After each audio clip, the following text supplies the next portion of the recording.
So we have the latest champion status from Samsung. This is the top of the food chain for their displays. It is the new QN900D, which is their latest 8K display. This is the top dog because it's the 85-inch version, and it now has built-in AI upscaling. They claim that now you're gonna take your 4K content or even lower resolution content, and you're gonna finally be able to benefit from having an 8K display to upscale that to look better than it's ever looked. I should also mention we have their sound bar, so we're gonna have the complete flagship setup. This one is called the Q990D, and the cool thing about these is you actually have a pretty decent integrated audio system inside the TV, and it's gonna sync up with the sound bar so you can actually utilize the entirety of the sound system, the speakers that are on the TV already, and the sound bar together to create a more immersive audio experience to go with the visual experience. With AI, apparently now,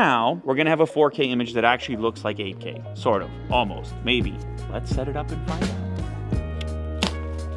Now, what Samsung does with their flagship models, they try to make them as slim as possible. So when you have these things mounted or even on their stand, they're not just slim in terms of the bezel, which is the smallest it's been on this model, but also the actual profile of the TV it's like a pencil. Now, one of the ways they do this is by creating a connection box that is separate from the actual TVs. And it actually makes things a little easier when you have the display mounted. It can be tough, depending on the type of mount you have, to get access to the back of a TV. So Samsung just says, okay, look, the TV is incredibly thin. You're going to have this connection box, which is separate, and you're gonna have better access to it, and you're gonna get a nicer design because of it.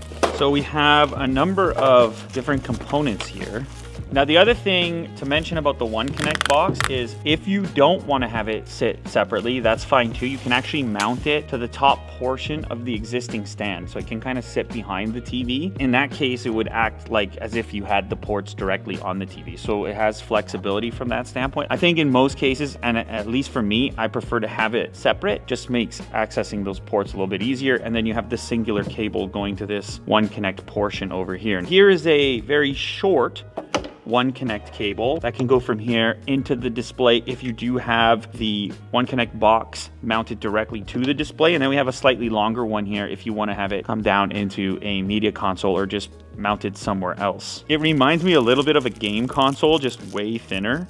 And I should mention at this point, this display should be great for game consoles as well. It actually is capable of up to 240 hertz refresh, so that's pretty wild. All right, power cable on the side, which is recessed. 4 HDMI ports, including 1 eARC. You can see the little game controller there as well. 2 USB-A ports, another USB-A port here. We have an antenna connection point. Of course, there's also LAN for a wired internet connection. You have optical for audio, and then the One Connect port. So the stand has to be pretty robust, obviously, for an 85-inch TV. I should also mention that if you're looking at Samsung's flagship TVs, there are other sizes available.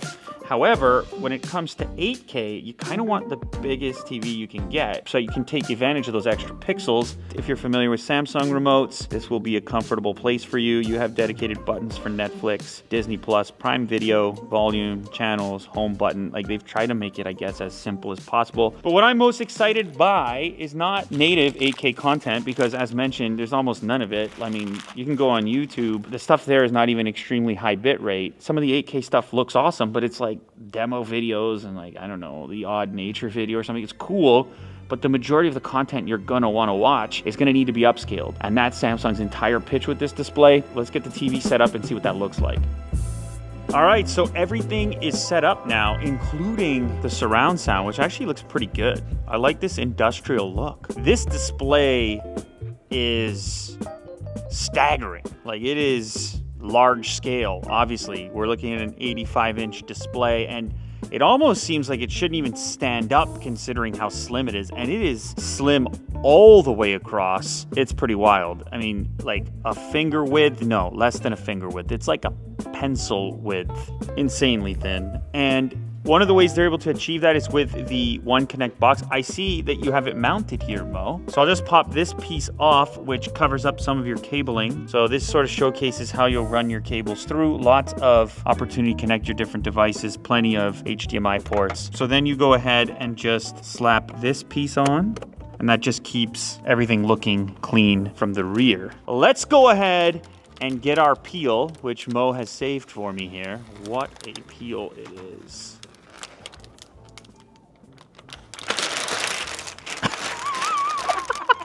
I thought it might be a cool shot. It like landed in front of the lens.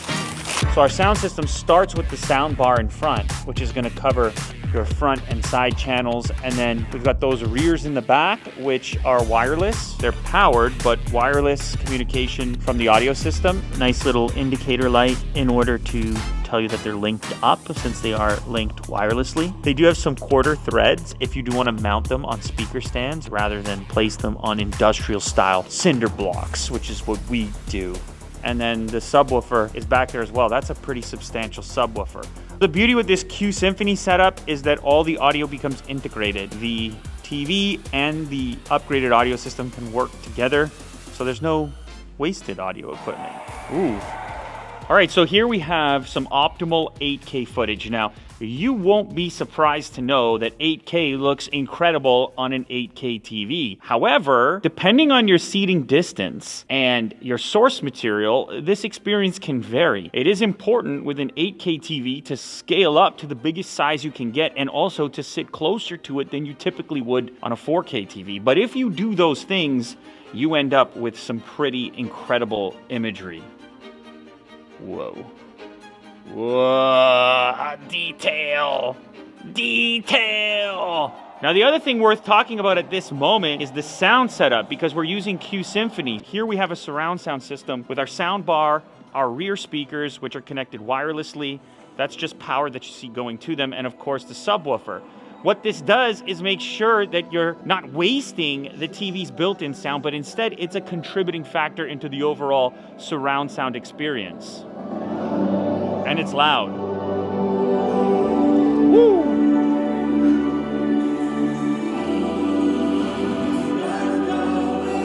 I'm at like 40. Let's go to 100. I'm at like 40.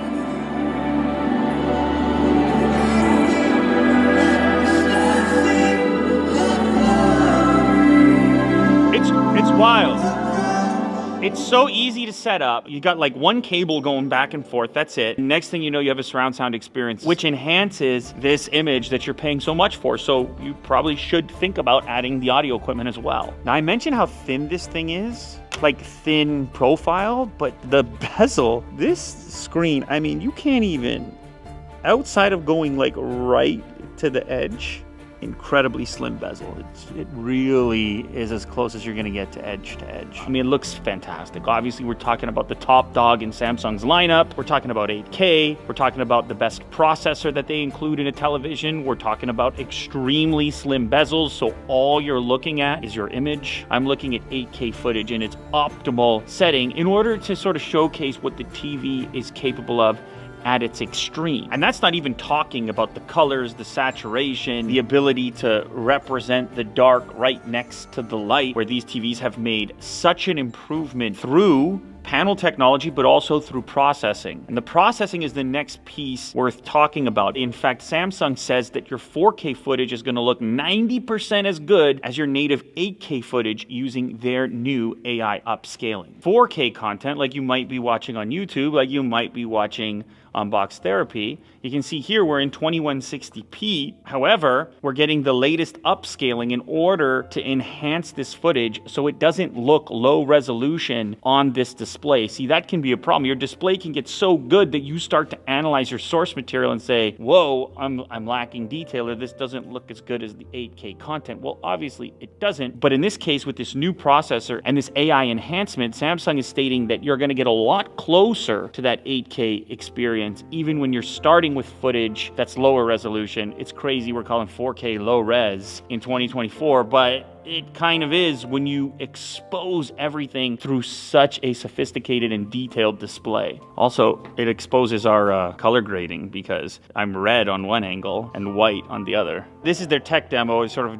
explain what's going on inside. It's called the NQ8 AI Gen 3 processor. Of course, it's got AI in 2024, and AI obviously represents tremendous possibilities for upscaling images, making predictions. As we've seen on our computers when we're using certain software, autofill and things like this, AI is just outshining human capability in its ability to predict where pixels should be, where details should be, and in this case, how to upscale lower resolution images.